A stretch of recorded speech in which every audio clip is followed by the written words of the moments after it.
Hello everyone, welcome back to Study Time with Isha. Network analysis की series में अभी तक हमने डिस्कस किया कि नेटवर्क होता क्या है।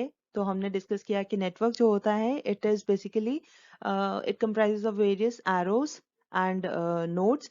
एरोज जो होते हैं वो हमारे एक प्रोजेक्ट की डिफरेंट एक्टिविटीज को रिप्रेजेंट करते हैं और जो नोड्स होते हैं वो हमारी एक्टिविटीज के स्टार्टिंग और कंप्लीशन पॉइंट को रिप्रेजेंट करते हैं, जिन्हें हम इवेंट्स भी बोलते हैं। उसके बाद हमने देखा कि हम एक प्रोजेक्ट को जो कि एक डिफरेंट एक्टिविटीज में डिवाइडेड होता है, हम उसको कैसे एक नेटवर्क की फॉर्म में रिप्रेजेंट कर सकते हैं और उसके लिए हमें क्या रूल्स फॉलो करने की जरूरत है। अब उसके अलावा वैसे तो अगर हमें एक नेटवर्क डायग्राम बनानी है तो उसमें हम जो नोड्स की नंबरिंग करते हैं, जैसा कि हमने पिछली एक दो एग्जांपल्स में देखा, तो वो बहुत ही सिंपल है, क्योंकि हमें सिर्फ ध्यान में रखना है कि एक प्रॉपर फ्लो लॉजिकल सीक्वेंस में हमें नंबरिंग करनी है। तो अगर तो नेटवर्क छोटा सा है तो ये नंबरिंग करना बहुत ही सिंपल है, हम सिंपली अपनी जजमेंट के अकॉर्डिंग, अपनी समझ के अकॉर्डिंग नंबरिंग कर सकते हैं। लेकिन जैसे जैसे प्रोजेक्ट बड़ा हो जाता है, उसमें एक्टिविटीज का नंबर बढ़ता जाता है, तो जैसे जैसे कहने का मतलब है कि नेटवर्क जैसे जैसे कॉम्प्लेक्स होता जाता है, कॉम्प्लिकेटेड होता जाता है, तो कई बार कंफ्यूजन होता है कि अब हम इन इवेंट्स की नंबरिंग कैसे करें। तो उस केस में हमें हेल्प करता है Fulkerson's rule for numbering the events. बहुत ही सिंपल सा रूल है, हार्डली 2-3 स्टेप्स हैं इसमें। तो बस हम देखते हैं कि वो क्या स्टेप्स हैं और उसके बाद हम एक एग्जांपल की हेल्प से समझेंगे। सो क्या स्टेप्स हैं? पहला स्टेप है number the starting event as 1। जो इनिशियल इवेंट है हम उसको नंबर 1 देते हैं। उसके बाद उस इवेंट से जो जो एरोज निकल रहे होते हैं, हमें उन्हें डिलीट करना है, एलिमिनेट करना है। हमें वर्चुअली एलिमिनेट करना है, मतलब अपने दिमाग में हमें रखना है कि हम वो को एरोज को, एक्टिविटीज को डिलीट कर देंगे। एक्चुअली नहीं करना है, फिर तो हमारे पास एंड में सिर्फ नोड्स रह जाएंगे।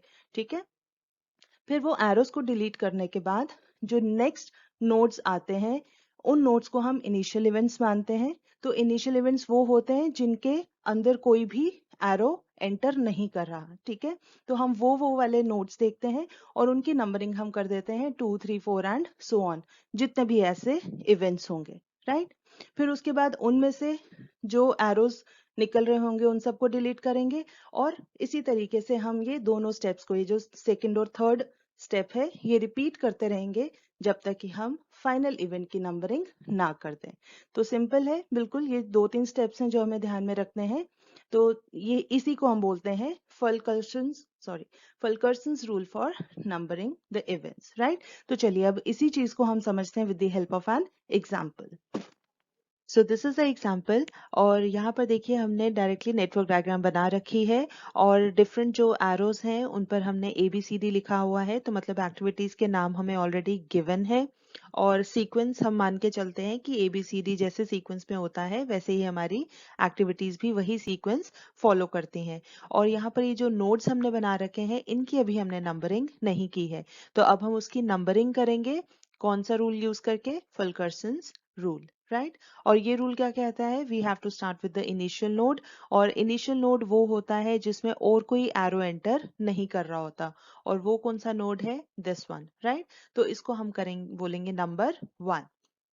उसके बाद हम कहते हैं कि जिस नोड की हमने नंबरिंग की है उसमें से जितने एरोज निकल रहे हैं हमने उनको करना है क्रॉस। तो हमने ये ABC तीनों इसमें से निकल रहे थे, इनको हमने कर दिया क्रॉस। ठीक है, अब ABC के बाद हम देखेंगे कि हमें अब नेक्स्ट नंबर किसको देना है। ठीक है, तो देखिए A से D पर अगर हम जाएं तो यहाँ पर अभी भी यहाँ दो एरोस थे, एक डैश वाला एरो और एक ए वाला। तो ए वाला तो क्रॉस हो गया, लेकिन ये वाला क्रॉस नहीं हुआ है, डैश वाला।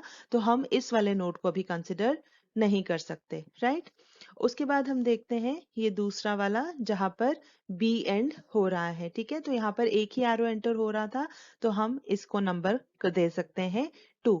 और दूसरा ये जो सी जहां पर एंटर हो रहा है, यहाँ पर भी क्योंकि एक ही एरो एंटर हो रहा था जो एलिमिनेट हो गया, तो हम इसको भी इनिशियल इवेंट मान सकते हैं, इसीलिए हमने इसको दे दिया नंबर 3। ठीक है, चलिए अब ABC एक्टिविटीज हो गई, अब हम देखते हैं D वाली एक्टिविटी। ठीक है, लेकिन उससे पहले हम देखते हैं कि ये जो 2 और 3 हमने अभी जो नंबरिंग की है उसके उन नोड्स में से कौन कौन से एरोज बाहर निकल रहे हैं तो हम उनको क्रॉस कर देंगे। ठीक है, तो देखिए सबसे पहले हम देखते हैं 2 को।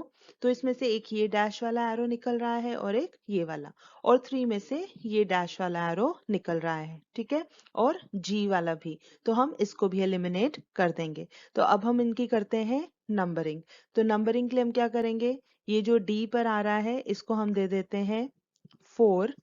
उसके बाद ये 2 जहां पर एंड हो रहा है तो इस वाले नोट को हम 5 दे सकते हैं, क्योंकि इस पे देखिए ये 2 डैश वाले एरोज आ रहे थे, वो दोनों आ रहे हैं और दोनों एलिमिनेट हो चुके हैं, तो ये भी हमारा इनिशियल नोड ही बन जाता है। ठीक है, और उसके बाद अब हम देखते हैं कि देखिए अब ये जी एक्टिविटी है, तो ये इस नोड पर एंड हो रही है, लेकिन अभी हम पहले इसको नंबरिंग नहीं करते क्योंकि हमें एक्टिविटीज डी ई एफ वगैरह सब दे रखा है, तो हमने उनको भी ध्यान में रखना है।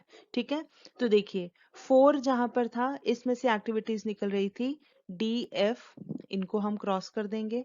5 में से निकल रही है ई, हम इसको क्रॉस कर देंगे। ठीक है, तो देखिए ए बी सी के बाद अब डी वाली जहां पर जा रही है वहां एक ही एरो था और वो एलिमिनेट हो गया, तो हम उसको नंबर दे देते हैं 6। ठीक है, उसके बाद देखिए ये वाला जहां पर ई एंटर कर रही है, तो यहाँ पर फिलहाल हम अभी नंबर नहीं दे सकते। ठीक है, क्योंकि यहाँ पर 3 एरोज हैं ई एफ और ये डैश वाला, तो ये अभी क्रॉस नहीं हुआ है, इसलिए हम इसको भी नंबर नहीं दे पाएंगे। तो हम किसको नंबर दे देते हैं, डी ई एफ, और उसके बाद है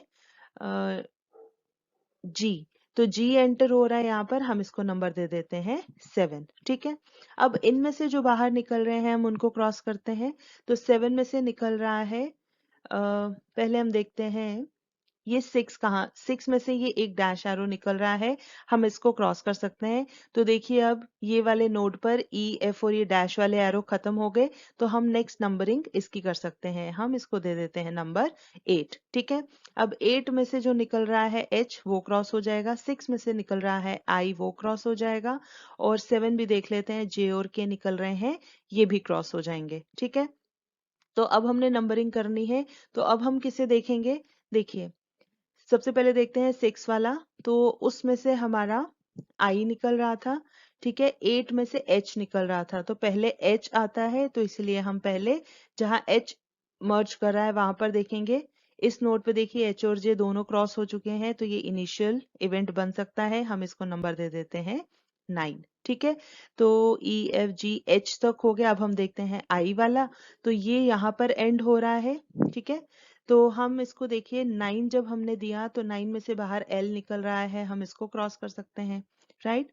तो यहाँ पर देखिए अब इस नोड पर आई और एल एंटर हो रहे थे, और ये दोनों इस नोड पे क्योंकि दोनों क्रॉस हो गए, तो हम इसको दे सकते हैं 10, क्योंकि अभी इनिशियल नोड बन गया। ठीक है, तो आई जे, आई भी हो गया, जे वाला भी क्रॉस है, के क्रॉस है, एल क्रॉस है। अब हम आ जाते हैं के वाली एक्टिविटी पे। ठीक है, आई तक हमने देख लिया, अब के पे देखिए जे भी क्रॉस कर चुके हैं और जे जहां एंड हो रहा है उसकी नंबरिंग कर चुके हैं। अब हम के वाला देखते हैं, तो के जहां पर एंटर हो रहा है, देखिए इस नोड पर यहाँ पर एक ही एरो था के वाला और वो कैंसिल हो चुका है, तो हम नेक्स्ट नंबरिंग इसको कर देते हैं 11। और अब ये लास्ट में हमारा एक ही नोड रह गया है जहां पर एम और एन एंटर कर रहे हैं, तो ये हमारा हो गया 12। ठीक है, तो इस तरीके से हमें नंबरिंग करनी है। तो अगर सिंपल नेटवर्क है तो हम क्या करते हैं, सपोज हमें ये एक्टिविटीज एबीसीडी नहीं दी होती, सिंपल एक नेटवर्क डायग्राम दी होती, फिर तो हम इतना नहीं सोचते कि पहले कौन सी एक्टिविटी है बाद में कौन सी है, हमने सिंपली एरोज देखते जाना था, इनिशियल पॉइंट से स्टार्ट करना था, उसमें से जितने एरोज बाहर निकलते उसको क्रॉस करते, और जहां पर वो एरोज एंड हो रहे थे उन इवेंट्स को हम देखते उनमें से कौन सा इनिशियल इवेंट बन सकता है, और उनको हम नंबरिंग कर देते और यही स्टेप्स रिपीट होते। तो लेकिन यहाँ पर थोड़ा सा कॉम्प्लिकेटेड था, हमें एबीसीडी ऑलरेडी गिवन था एक्टिविटीज का, तो इसीलिए हमें थोड़ा सा ये भी ध्यान रखना था कि जैसे सीक्वेंस में एबीसीडी ई एफ जी चलता है, तो हम पहले प्रेफरेंस उसी को देते थे कि एबीसीडी की सीक्वेंस में पहले कौन से वाले को हम देखते हैं कि कौन सा इनिशियल इवेंट पहले बन रहा है। ठीक है, तो उसी के अकॉर्डिंग हमने नंबरिंग की है।